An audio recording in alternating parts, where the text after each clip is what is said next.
Hi everyone, this is Simran and welcome to my channel Scholars by Simran. आज हम पढ़ने जा रहे हैं फाइनेंशियल डेरिवेटिव के important topics. This is lecture 3. अगर लेक्चर 1 और 2 आपने नहीं देखा है तो प्लीज जाके देख लो. इस लेक्चर में we will study forward and future contract के बारे में, प्राइसिंग वैल्यूएशन और difference between futures and forward. This is the most important question. सबसे पहले let's study more about forward contract in detail. Forward contract की definition क्या है? It is a customized private agreement between two parties to buy or sell an asset at a future date at a price agreed today. In India ये सारे contract agriculture produce में बहुत ज्यादा common है. ये contract tailor made होते हैं और इसको आप ट्रांसफर नहीं कर सकते क्योंकि ये बहुत यूनिक होते हैं. पार्टी की जो भी रिक्वायरमेंट है उसके अकॉर्डिंग बनाए जाते हैं. फॉरवर्ड कॉन्ट्रैक्ट आप लोग भी यूज करते हो. जब आप डोमिनोज का पिज्जा मंगाते हो तो आपने भी एक पर्टिकुलर प्राइस सेट करा होता है, एक पर्टिकुलर स्पेसिफिक पिज्जा सेट करा होता है और कितने बजे वो डिलीवर होगा वो उसके अंदर आपको शो करता है. This is also case of a forward contract. सब चलो अब डिटेल में समझते हैं फॉरवर्ड कॉन्ट्रैक्ट कैसे काम करता है. सपोज ये फार्मर है, राइस फार्मर, प्रीमियम राइस बेच रहा है, ये महंगे वाला. ये राइस एक्सपोर्टर को के साथ वो कॉन्ट्रैक्ट करता है अपने राइस क्रॉप को बेचने के लिए 3 महीने बाद, जब उसका राइस हार्वेस्ट हो जाएगा. तो इसके अंदर क्या आ गई? दो पार्टी आ गई और इन्होंने कॉन्ट्रैक्ट करा. इस कॉन्ट्रैक्ट के अंदर ये क्या क्या चीजें सेट करेंगे कि क्वांटिटी क्या होगी, क्वालिटी कैसी होगी, राइस की डेट कौन सी होगी, प्राइस कौन सा होगा. ये सारी चीजें ये लोग इस कॉन्ट्रैक्ट के अंदर सेट करेंगे. जो प्राइस इन्होंने एग्री करा है उसको बोलते हैं डिलीवरी प्राइस. और स्पॉट और फॉरवर्ड के प्राइस का जो डिफरेंस है उसको बोलते हैं फॉरवर्ड प्रीमियम या डिस्काउंट. स्पॉट का मतलब है कि आज की डेट में जो प्राइस है. फॉरवर्ड प्राइस मतलब 3 महीने बाद का जो कॉन्ट्रैक्ट मैंने करा है उसका जो प्राइस है. 3 महीने बाद वाले कॉन्ट्रैक्ट के प्राइस में और आज का जो करंट रेट चल रहा है मार्केट में उसमें जो डिफरेंस होगा, अगर वो फॉरवर्ड वाले का ज्यादा होगा तो वो फॉरवर्ड प्रीमियम हो गया, अगर फॉरवर्ड वाले का कम होगा तो वो डिस्काउंट हो गया. ठीक है. फॉरवर्ड कॉन्ट्रैक्ट का बेनिफिट क्या है कि आप इसको अपने हिसाब से कस्टमाइज कर सकते हो. ये हेजिंग टूल में काम आता है. इनिशियल पेमेंट जनरली इसमें नहीं चाहिए होती. प्राइवेट एग्रीमेंट होता है, टर्म सारी कॉन्फिडेंशियल होती है and businesses can fix prices और उनकी बजटिंग वगैरह में भी बहुत हेल्प होती है. शॉर्टकमिंग क्या है? ट्रांसफरेबल बिल्कुल भी नहीं होता तो लिक्विडिटी नहीं होती. काउंटर पार्टी रिस्क रहता है क्योंकि आप जिस पार्टी के साथ कॉन्ट्रैक्ट कर रहे हो किसी एक्सचेंज की कोई गारंटी नहीं होती, कोई भी रेगुलेशन नहीं होता. It is very difficult to exit. और सेटलमेंट का भी रिस्क होता है कि सामने वाला बंदा वो कॉन्ट्रैक्ट जुबान रखे या ना रखे, वो वाली बात हो जाती है. फॉरवर्ड कॉन्ट्रैक्ट की प्राइसिंग के जो फॉर्मूला है और जो फ्यूचर कॉन्ट्रैक्ट के प्राइसिंग के फॉर्मूला हैं they are exactly the same. इस पे हम जो न्यूमेरिकल है वो सब हम करेंगे बाद में. These are some theory lecture, तो इसमें हम थ्योरी पे फोकस करेंगे. बस let's look at the formulas, just ऐसे गो थ्रू कर लेते हैं. फर्स्ट है नो इनकम एसेट. अगर आपके पास कोई आता है इन्वेस्टमेंट एसेट, उसका फॉर्मूला क्या है? ईआरटी का मतलब क्या है कि जो आपका रेट है वो कंपाउंडेड है. It is called continuous compounding. तो ई आपका एक्सपोनेंशियल होता है जिसकी वैल्यू होती है 2.718. यूलर्स नंबर बोलते हैं इसको. 2.718 आप यहाँ पे पुट करोगे और आप कैलकुलेट करोगे. एस आपका है स्पॉट रेट. स्पॉट रेट मतलब आज जो रेट है. ई मैंने बता दिया. R is your rate of interest, जो भी आपका risk free rate of interest होगा. T is the time to maturity. T हमेशा ईयर्स में लिया जाता है. अगर कोई इनकम प्रोड्यूसिंग एसेट होगा, इसको बोलते हैं asset with non income. Non income के नाम से भी बोलते हैं. उसमें जो है स्पॉट में से आप इनकम माइनस कर दोगे. For asset with continuous yield, अगर कोई परसेंटेज, यील्ड का मतलब क्या है, कितना परसेंट वो रिटर्न दे रहा है, तो वो आप रेट ऑफ इंटरेस्ट से क्यू क्यू हो गया आपका रिटर्न, वो माइनस कर लोगे. और अगर कुछ स्टोरेज में आपको मेहनत लग रही है एसेट की यानी आपकी कॉस्टिंग लग रही है, तो वो आप प्लस कर दोगे। और वाई यहाँ पे क्या है, why is again your yield और रेंट और एनीथिंग यू आर गेटिंग, कोई बेनिफिट मिल रहा है वो आप माइनस करोगे।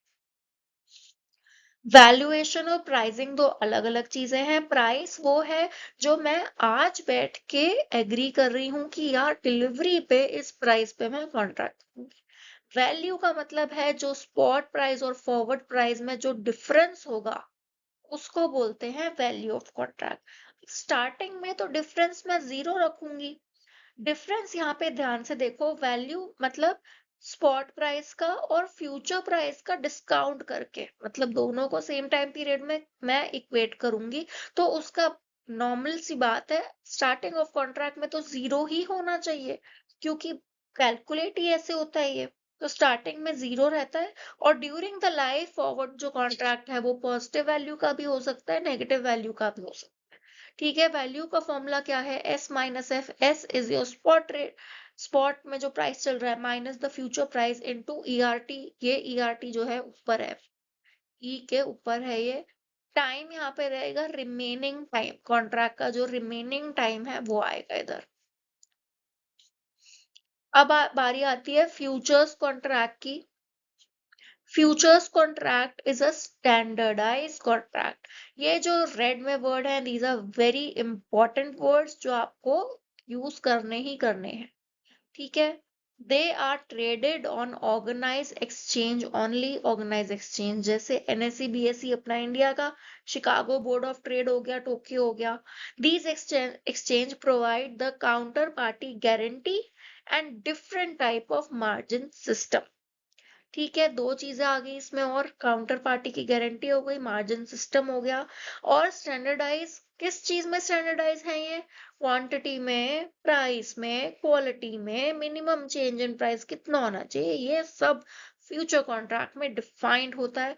अगर फ्यूचर कॉन्ट्रैक्ट कोई दूसरी पार्टी फॉल्टर कर देती है, मतलब कि वो कहती है मैं नहीं पे कर रही, तो जो एक्सचेंज है वो पे कर देता है। एक्सचेंज वाला जो है काउंटर पार्टी गारंटी यहाँ पे है, जो एक्सचेंज है वो गारंटी देता है कॉन्ट्रैक्ट की। बेसिक मोटिव इसका क्या है, एक्चुअल डिलीवरी नहीं है। बेसिक मोटिव है कि हेज कर रहे हैं, स्पेकुलेट कर रहे हैं। ठीक है, डिफॉल्ट की जो भी पॉसिबिलिटी है इस केस में, वो मिटिगेट कैसे होती है, मतलब उसको डिफॉल्टर कोई कैसे नहीं निकलता।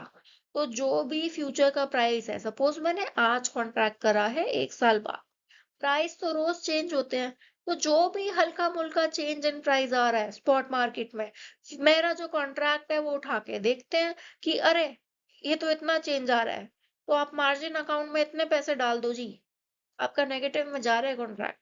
तो यानी ये डेली बेसिस पे सेटल होता है, डेली बेसिस पे प्रॉफिट लॉस निकलता है। फिर अगर उनको लगता है कि अरे आपके तो पैसे कम पड़ रहे हैं तो आप जमा कर दो, इसको बोलते हैं मार्जिन। और जो भी आप एडिशनल डालते हो निकालते हो वो आपका हो गया वेरिएशन मार्जिन। अगर मार्जिन अकाउंट में सपोज एक सर्टेन अमाउंट सेट करा हुआ एक्सचेंज ने कि भाई इतना तो रखना ही रखना है, अगर आपने उससे कम रखा तो आपको रिप्लेनिश करना पड़ेगा। तो इसको क्या बोलते हैं, मार्जिन कॉल। एक्सचेंज बोलता है जी कॉल करके मार्जिन कम हो गया जी डाल दो। इस पूरे प्रोसेस को क्या बोलते हैं, मार्क टू मार्केट। इसको हम डिटेल में भी करेंगे with example in future videos. Buyers and sellers futures में नहीं मिलते, but they trade in a organized market. ठीक है, ये सबसे इंपॉर्टेंट पॉइंट है। स्पेसिफिकेशन ऑफ फ्यूचर कॉन्ट्रैक्ट, क्या क्या स्पेसिफिकेशन होती है, quantity. Quantity is standardize quantity per contract does not change. आप अपना स्टॉक मार्केट का ऐप खोल के देख लो, कोई भी आप फ्यूचर उठा के देख लो, उसके अंदर नंबर ऑफ यूनिट फिक्स होते हैं कि जी इतने नंबर ऑफ यूनिट्स, वो हिलता नहीं है नंबर ऑफ यूनिट। उसमें साइड में ब्रैकेट में लिखा हुआ आएगा, ध्यान से देखोगे। डेट ऑफ मैच्योरिटी भी सेट होती है ऑटोमेटिकली, प्री स्पेसिफाइड होती है डेट। इंडिया के अंदर सारे last Thursday of the calendar month पे मैच्योर हो जाते हैं। प्राइस टिक भी, प्राइस टिक का क्या मतलब है कि डिफरेंस इन प्राइसेस क्या होगा। टिक प्राइस 0.05 है मोस्ट ऑफ द शेयर्स का। Quantity, quality and place of delivery ये भी स्पेसिफाइड होती है कि किस क्वालिटी की डिलीवरी होगी, और प्लेस क्या रहेगा डिलीवरी का। And the most important difference between forward and future, तो इस चीज को याद करने के लिए आप फॉरवर्ड के अंदर आता है ओ फॉर OTC यानी ओवर द काउंटर। फ्यूचर में आता है ई फॉर एक्सचेंज ट्रेडेड। एक डिफरेंस अगर आपको ये याद रह गया तो ओवर द काउंटर से आप बोल सकते हो कि भाई ये तो टेलर मेड है, ये कस्टमाइज है, ठीक है, प्राइवेटली नेगोशिएटेड है। एक्सचेंज ट्रेडेड से आप बोल सकते हो ये स्टैंडर्डाइज है, traded on exchange. Counter party risk, अगर दो लोग आपस में कर रहे हैं, कोई तीसरा बंदा गारंटी नहीं ले रहा, तो रिस्क तो बड़ा हाई होगा। यहाँ पे क्लियरिंग हाउस है, रिस्क कम हो गया। सेटलमेंट इसकी सिर्फ मेच्योरिटी पे होती है और ये MTM से चलता है तो डेली सेटल होता है। लिक्विडिटी इसमें लोअर है क्योंकि कॉन्ट्रैक्ट कस्टमाइज्ड है, किसी को टरका नहीं सकते, आप आगे नहीं भेज सकते किसी को, बहुत अलग है। यहाँ पे लिक्विडिटी हाई है, कॉन्ट्रैक्ट है जो स्टैंडर्डाइज है, बड़े सारे बायर मिल जाएंगे। रेगुलेशन, इसमें कोई भी रेगुलेशन नहीं है, प्राइवेट होता है ये। फ्यूचर जो हमारा एक्सचेंज से रेगुलेटेड होता है। प्राइस डिस्कवरी, इसका प्राइस सिर्फ जो लोग ट्रेड कर रहे हैं उनको पता है। यहाँ पे तो प्राइस ट्रांसपेरेंट है, आप अपनी ऐप खोलो आपको दिख जाएगा। फॉरवर्ड के अंदर कोई भी मार्जिन नहीं चाहिए होता क्योंकि कोई है ही नहीं ना मांगने के लिए। लेकिन फ्यूचर ट्रेडिंग में थोड़ा इनिशियल मार्जिन लेके चलना पड़ता है। फ्लेक्सिबिलिटी, फ्लेक्सिबिलिटी कैसी है भाई, जैसा मर्जी कॉन्ट्रैक्ट बना लो तुम, जो मर्जी टर्म डाल दो उसमें, हाईली फ्लेक्सिबल। फ्यूचर लेकिन बिल्कुल फ्लेक्सिबल नहीं होता, स्टैंडर्डाइज होता है, उसमें लॉट साइज, टिक साइज सब कुछ मेंशन। यूजेस क्या है इसके, it is use for hedging. Hedging मतलब फ्यूचर में अपने आप को प्राइस चेंजेस से बचाने के लिए। And futures are use for trading and hedging, दोनों चीजों के लिए use. So that's it for today, और आने वाले लेक्चर्स में हम और भी टॉपिक्स करेंगे। अगर आपको कोई स्पेसिफिक टॉपिक में हेल्प चाहिए आप नीचे कमेंट कर सकते हो, end of course share this video with your friends. Like, subscribe, share, comment, and keep enjoying watching these videos. Bye bye, all the best.